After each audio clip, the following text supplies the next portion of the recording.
What's going on, everyone? My name is Nicholas Merton here from Data Dash, and today we have a very special guest here on the channel to talk about something that not only I've been diving to a little bit, but has gained the interest of a lot of people in the cryptocurrency community. Today, I have Dr. Prash, who is the CEO of Caleb & Brown, a OTC firm in the cryptocurrency space who have actually gotten the privilege of meeting in person when I visited in Melbourne, Australia. Prash, great to have you here. Thank you for coming on.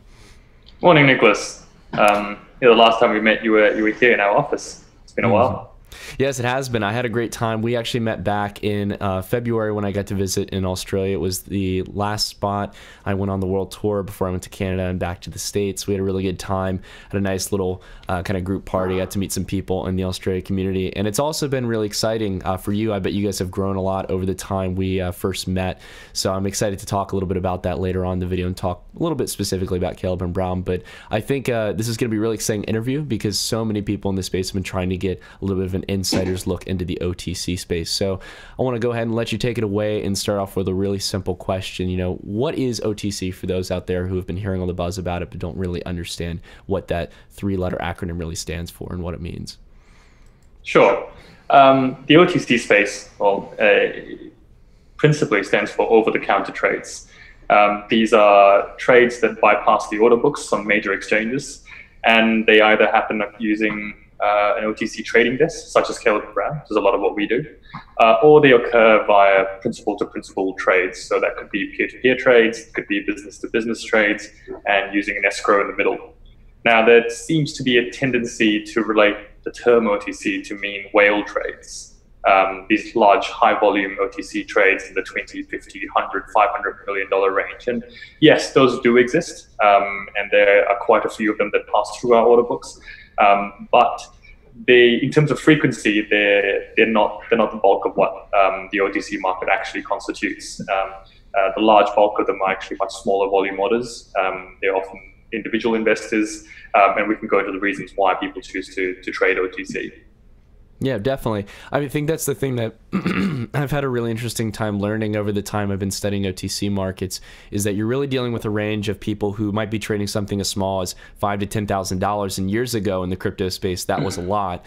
But nowadays, you can get anywhere from $5,000 to $10,000 to hundreds of thousands to millions. But again, as you go up the ladder there, you know, towards those higher valuations, it does get more rare. It's hard to fill those big blocks in the OTC space, whereas you usually generally see most trades anywhere from the tens of thousands to hundreds of thousands of dollars on a given trade. Would you say that's about the right kind of ballpark estimate?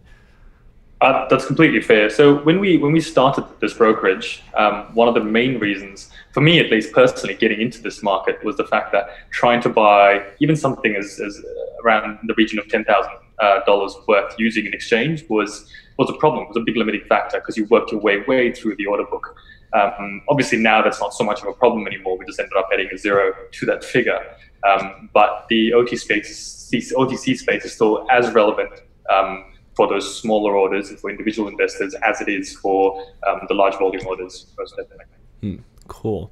Yeah, no, I was curious as well, you know, when we're talking about volume here, I've had a lot of people ask me how big the OTC space is, because most people don't realize that this is something that's kind of off the grid. It's not, it's kind of a gray area in a sense, I think would be the best analogy for it, because there's no serious one order book that we can turn to in regards to understanding OTC markets. It's off traditional exchanges, whereas we can go on CoinMarketCap, we can see Binance's volume, we can see OKX. So just in your general kind of estimates, you know, is there any figures that we can point to in understanding how large OTC markets get, you know, these kind of larger scale markets? I wouldn't call it so much of a gray area as almost a black area, and that no one really knows. SolidX from CBOE's ETF application sort of guesstimated that about 50% of the total trading volume happens via the OTC space. But really, it's anyone's guess. The amount of orders that we see passing through just our trading desk would probably reflect that as a sort of accurate guesstimate. But even that fluctuates considerably as the market moves. So in times where the market's moving rapidly, people don't have the time to wait to be buying on exchanges, you will see that OTC proportion of trading volume go up considerably. Whereas when the market's a bit slower, then there's a bit more time for people to actually bother with the patience required to work with exchanges.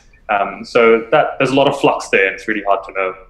Interesting. So OTC kind of cuts through a lot of the worrying process of not being able to fill the order, trying to cut out liquidity issues on exchanges.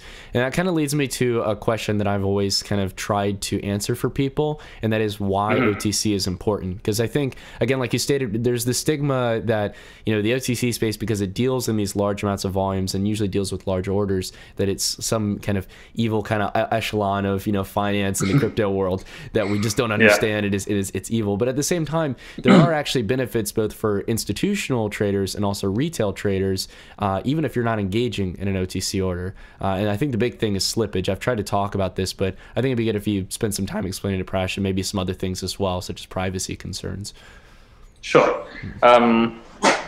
It's a multifaceted answer, I suppose. So you're right that the consensus or the opinion, the market opinion has often been that the OTC space is this weird magical underground playground of the rich and famous, where they're trading these massive volumes. And to an extent, that can be true. I wouldn't call it so much of a playground. If you've worked in the OTC space, you know, it's more of a torture chamber than a playground, because you're dealing with extremely entitled individuals with very large sums with very little patience. And working in that space can be trying at the best of times.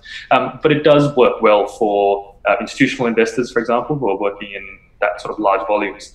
But that's just one of the reasons why people choose to use that space. And again, for institutional investors, slippage is one major reason. So the idea that putting $100 million through an exchange would crash the market, and that's the sole reason why the OTC space exists, is false. But it's definitely a good reason why the OTC space exists. So slippage is a very big part of the reason. But some of the bigger reasons are anonymity. So people who are trading in that's large volumes often want anonymity. They don't want to be working or having their wallets and their identities revealed on a public forum such as an exchange, maybe. And so using a brokerage like us, where their confidentiality is maintained, is quite important to them. Another big reason is, even when you're not dealing in that large volumes, is, I don't know, Nicholas, if you've ever tried to deposit money into an exchange. Well, I presume you have, or tried to withdraw money from an exchange, but it can be an extremely painful, time-consuming process.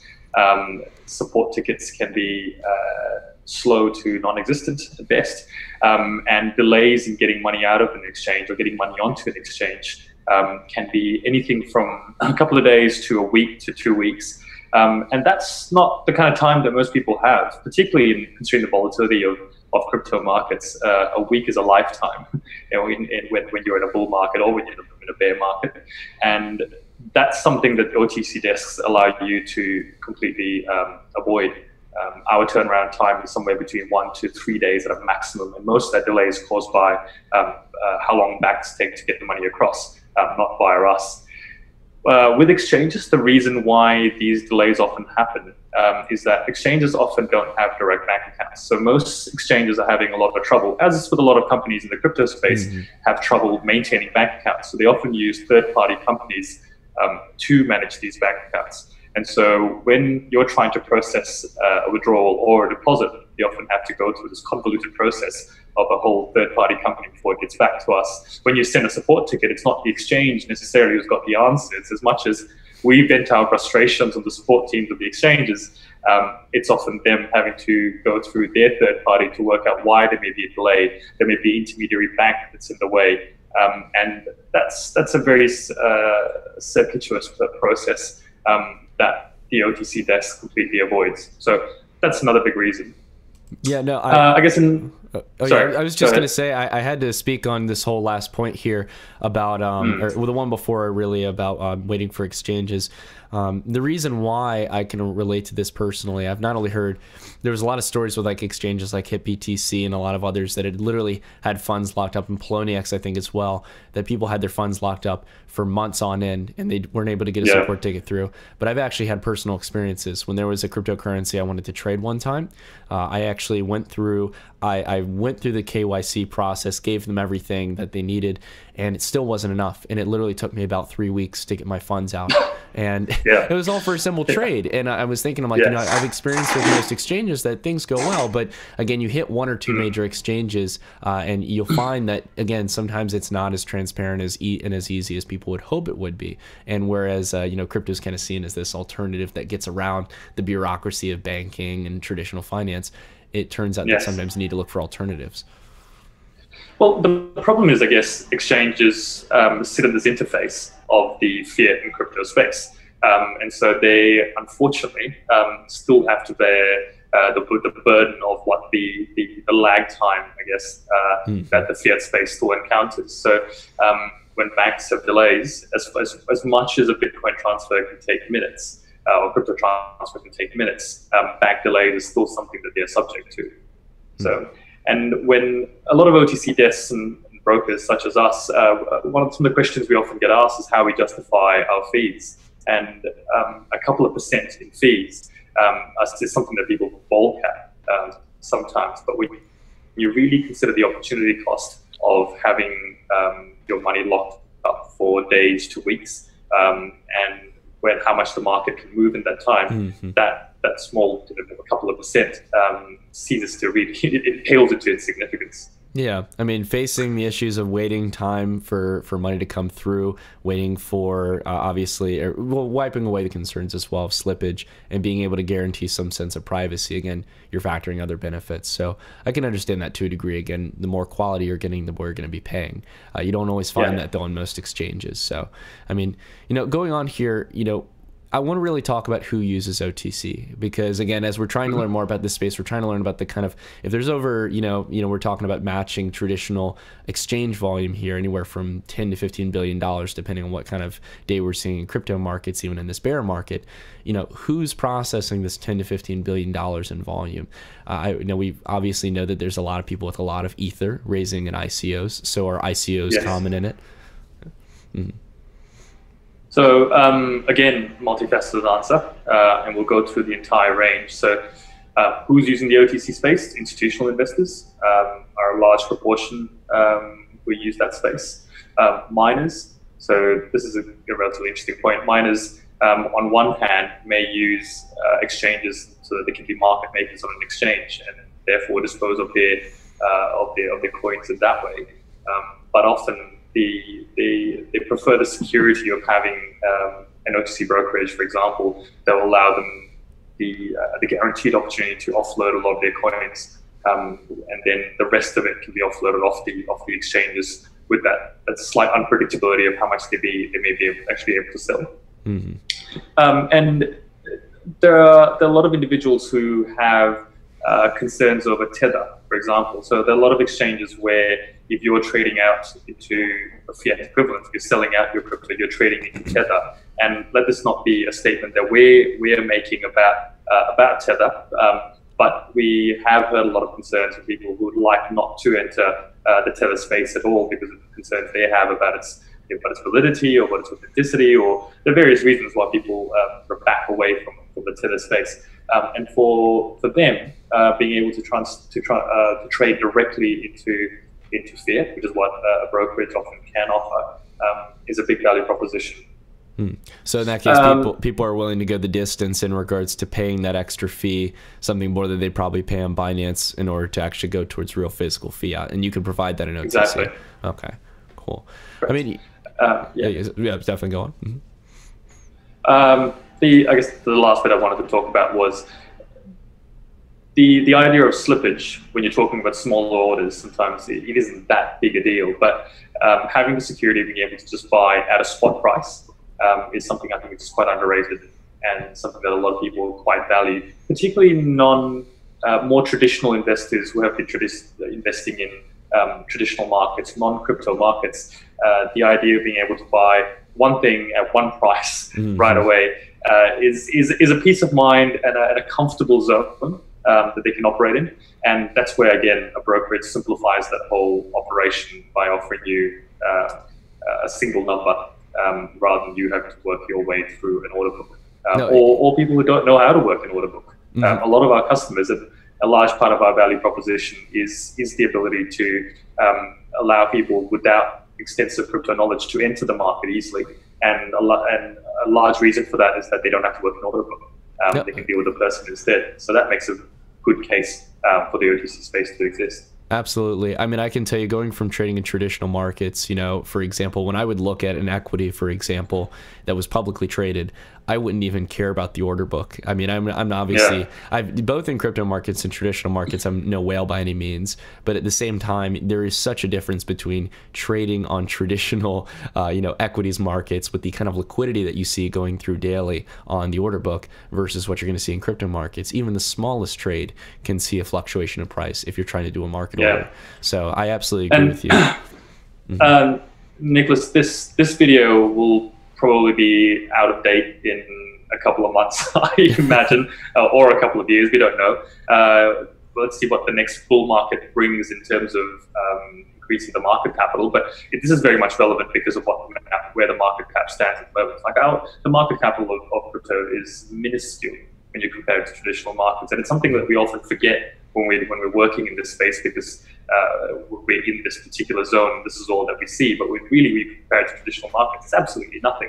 But as that starts to expand, which you and I have absolutely no doubt that it will, this space will change considerably. This climate will change considerably, and this conversation will change considerably. Absolutely. I don't want to get continue our echo chamber of positivity for crypto, but I will build to that. I mean, I think people don't realize that, at least for the core of cryptocurrencies, these are cryptocurrencies. They're currencies. It's an emerging currency class. And the thing I think people don't realize is we're only sitting at around a $250 billion valuation for cryptocurrencies right now, and a relatively illiquid market.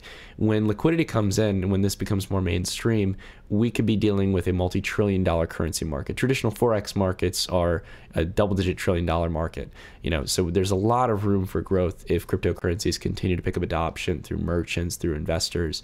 I think, again, we're just seeing the beginning of it, and something like OTC can help build the foundation for that.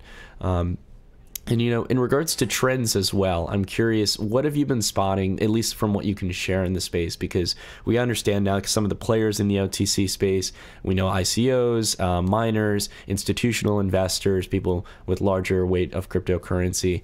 We know why they're using it, a lot of the volume that's coming through. Is there any kind of macro trends you're seeing within the OTC space? I'm kind of a macro trend guy, so I like to see what's going on behind the scenes. Right. Yeah, the trends shift considerably depending on which way the market's going, up or down. And often one of the big trends we see is where the discounts sit. So particularly with very large orders, and again, now we're talking, I guess, a bit more into the whale space, but with large orders, there are often seller discounts that are being offered, when particularly in the market that we've been sitting at the moment. So I'd say between February and about April, May, maybe even June, there were quite considerable discounts in the large volumes, discounts in the region of 4%, 5%, 6% that were being offered for sellers who were trying to offload their coins.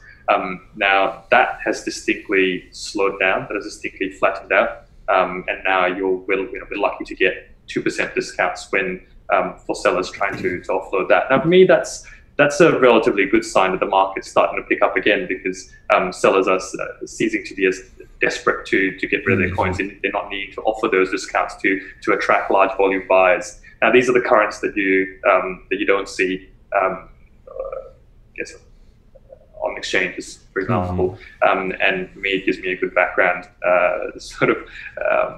in a sense, to stability, that the market is gradually picking up. Slow as it is, that it's gradually picking up. So the discounts are reducing, and that's usually a good indication that the market's gradually starting to pick up.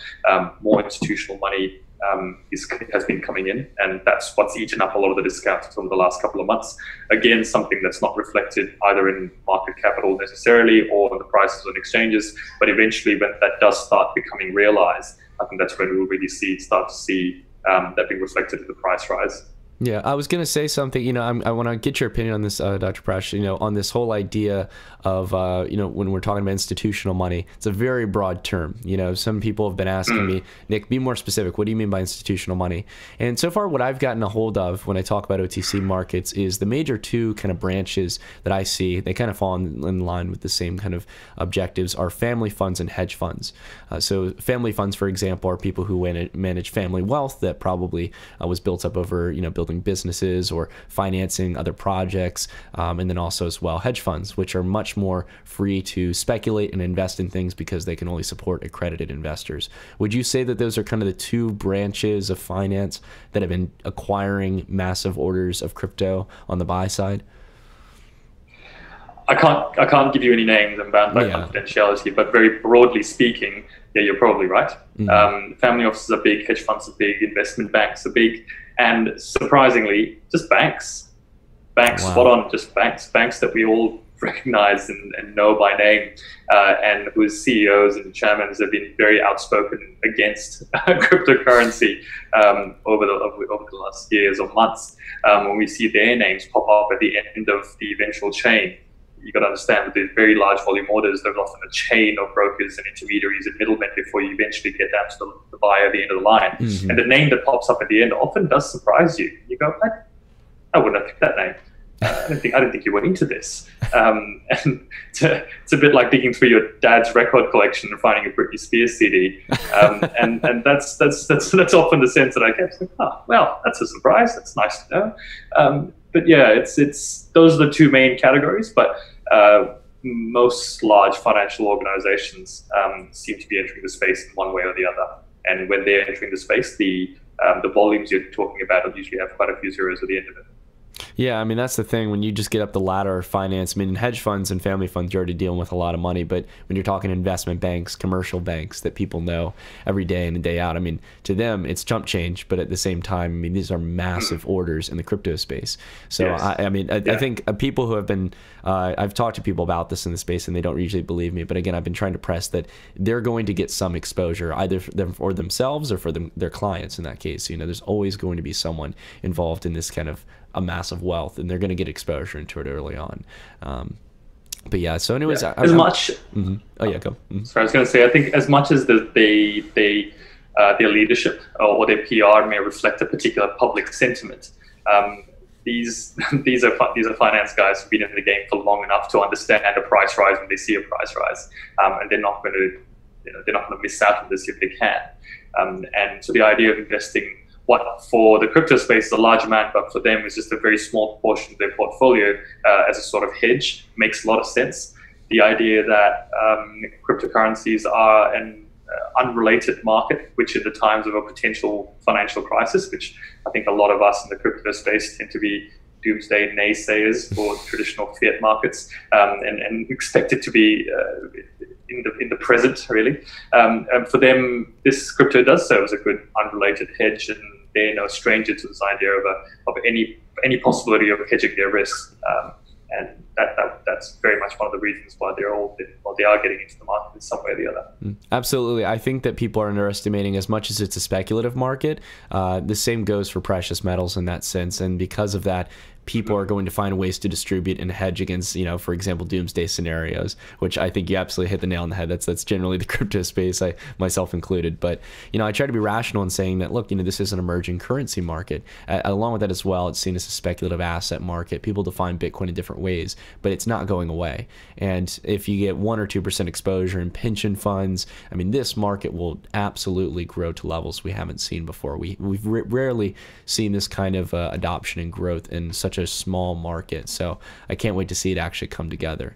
But, going towards, what you're doing, Prash, and everything with Caleb and Brown, I'm curious as to kind of the services you guys provide, because this OTC space, it seems very kind of off the grid, again, like we've talked about.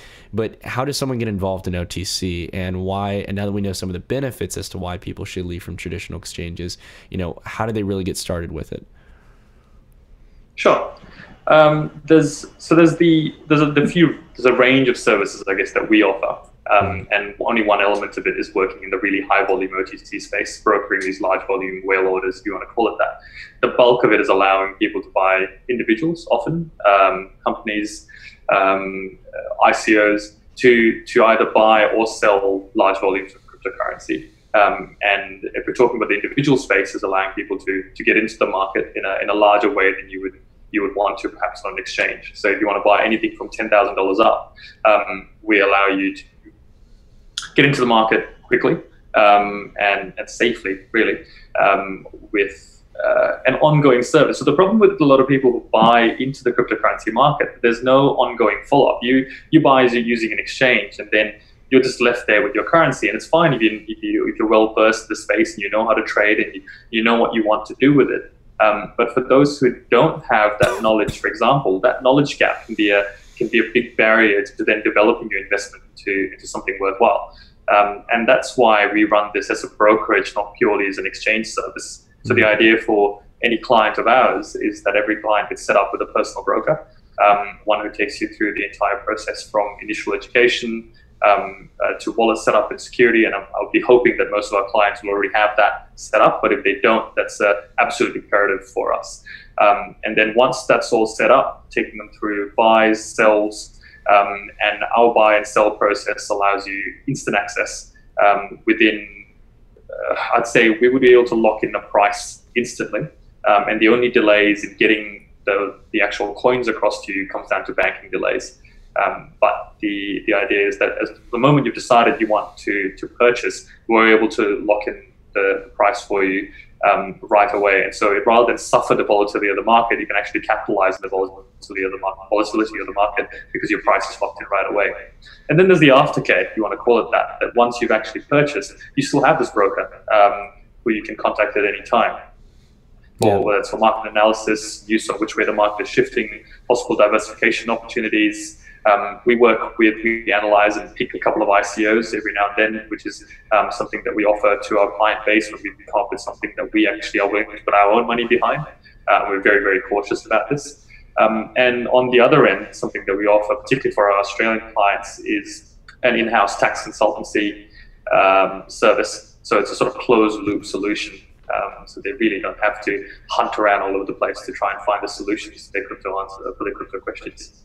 Interesting. I like how you brought up again, I think yet again another benefit of OTC, which is being able to lock in a price, even though the order may take, a few hours, a few days to get locked in. At the same time, you have the fixed price. And again, that goes towards why you pay that kind of fee for the service of, being able to facilitate an actual swap order, before maybe it's been executed, but you have it on paper in that sense. So I think that's really interesting. I think that's one of the big points of difference. So if I see the price going up now, today, and I decide, man, I want to buy at that price. And if I decide to go sign up with an exchange now, I have no idea what that price will be by the time I finally get funds onto that exchange and I'm able to buy, as opposed to being able to call a broker, lock in the price right now, get the funds sent across, and then not have to worry because I've already got that price locked in. And then once the funds do hit our accounts, then we'll send the coins out to you. But at least you've locked into the price that you want to buy it at. And I really don't know of any of the services that offer that, although I think it should be an integral service because that's the transition or that's the gap I think that we're trying to solve here in the crypto space. Yeah, well, I mean, Prash, this is really awesome. I appreciate you kind of taking the time to explain things in this space. Again, like I guess you said, it's a very dark space. Many people don't really know about it.